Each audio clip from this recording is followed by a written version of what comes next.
कभी सोचा है कि कुछ कार्ब्स खाने से घंटों तक एनर्जी बनी रहती है, जबकि कुछ दूसरे कार्ब्स एनर्जी एकदम से खींच लेते हैं? आज हम इसी पहेली को सुलझाने वाले हैं। जरा ये देखिए, एक तरफ है शकरकंद, जिसे हमारा शरीर 4 घंटे तक चलने वाले ईंधन में बदल सकता है, और दूसरी तरफ है सोडा, जो सिर्फ 30 मिनट में ही पूरी एनर्जी खत्म कर देता है। देखा जाए तो दोनों ही कार्ब्स हैं, तो फिर इतना बड़ा फर्क क्यों? हाँ, तो सवाल यही है, अगर दोनों ही कार्ब्स हैं तो फिर हमारे शरीर पर इनका असर इतना अलग अलग क्यों होता है? चलिए जरा गहराई में जाकर इसका पता लगाते हैं। तो सबसे पहले ये समझना जरूरी है कि कार्ब कोई एक चीज नहीं है, ये एक बहुत बड़ी कैटेगरी है। इसे एक पूरे टूल बॉक्स की तरह समझिए, जिसमें हर तरह के औजार होते हैं। देखिए, सारे कार्ब्स को एक ही तराजू में तौलना ये एक बहुत बड़ी गलती है। ये कुछ वैसा ही है जैसे एक शो खराब निकला और पूरी स्ट्रीमिंग सर्विस ही कैंसिल कर दी। अरे भाई, इसमें तो अच्छी चीजें भी चली गई ना। तो जैसा मैंने कहा, कार्बोहाइड्रेट्स ये ईंधन का एक पूरा टूल बॉक्स है। इसमें हर तरह का फ्यूल मिलेगा। कुछ जो फटाफट जलते हैं, कुछ जो आराम से धीरे धीरे जलते हैं, और कुछ तो ऐसे हैं जो सिर्फ पूरे सिस्टम को कंट्रोल करने का काम करते हैं। अच्छा, तो इस टूल बॉक्स में सबसे पहले आते हैं सिंपल कार्ब्स। इन्हें आप एक छोटा सा पेचकस समझ लीजिए, मतलब झटपट काम के लिए, या फिर एक माचिस की तीली की तरह, जो फौरन आग तो पकड़ती है पर उतनी ही जल्दी बुझ भी जाती है। इसका सबसे बढ़िया उदाहरण चीनी। फिर बारी आती है कॉम्प्लेक्स कार्ब्स की। ये हैं टूल बॉक्स के भारी भरकम बड़े औजार। इन्हें आप एक लकड़ी के मोटे लट्ठे की तरह सोचिए, जो धीरे धीरे सुलगता है और घंटों तक लगातार गर्मी देता रहता है, मतलब लगातार एनर्जी, जैसे ओट्स हो गए या शकरकंद। और आखिर में आता है फाइबर। ये है इस टूल बॉक्स का सुपरवाइजर।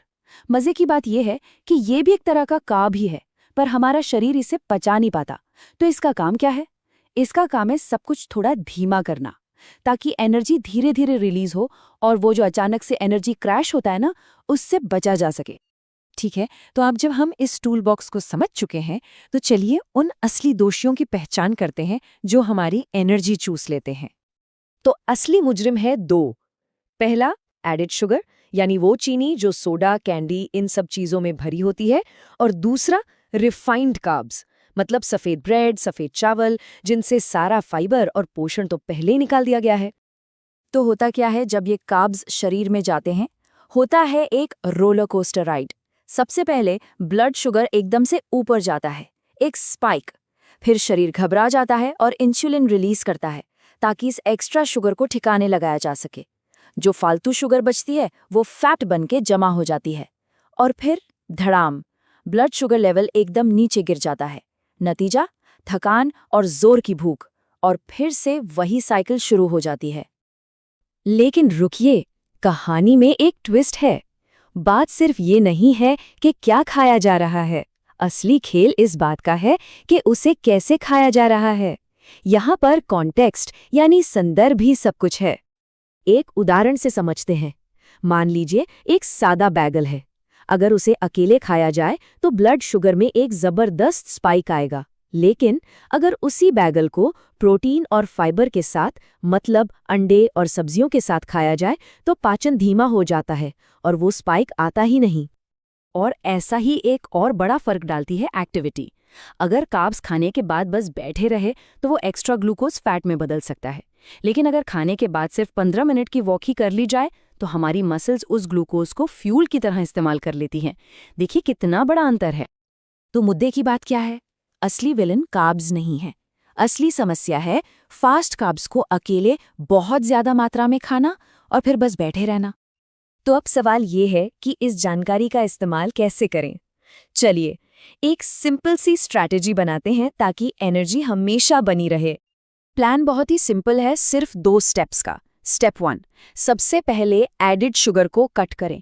सोडा, कैंडी, मीठी ड्रिंक्स, इन्हें हटा दीजिए। इससे एनर्जी लेवल पर सबसे बड़ा और सबसे तेज असर दिखेगा। स्टेप 2, अगर इसके बाद भी एनर्जी ऊपर नीचे हो रही है तो सफ़ेद ब्रेड, सफ़ेद चावल को उनके होल ग्रेन यानी साबुत अनाज वाले वर्जन से बदल दीजिए। और इसके साथ बस ये 3 स्मार्ट नियम याद रखने हैं। पहला, कार्ब्स को कभी अकेले नहीं खाना चाहिए, हमेशा प्रोटीन या फैट के साथ पेयर कीजिए। दूसरा, खाना खाते समय पहले सब्जियां और प्रोटीन खाइए, उसके बाद कार्ब्स। और तीसरा, खाने के बाद थोड़ा हिलना डुलना जरूरी है, चाहे वो एक छोटी सी वॉक ही क्यों ना हो। ये छोटे छोटे बदलाव हैं, पर इनका असर बहुत बड़ा होता है। और आखिर में एक सवाल सोचने के लिए, अपनी डाइट के बारे में सोचिए। ऐसा कौन सा एक कार्ब है जिसे हेल्दी माना जाता है, पर हो सकता है कि वही चुपके चुपके हमारी एनर्जी को डाउन कर रहा हो? इसका जवाब शायद आपको चौंका दे।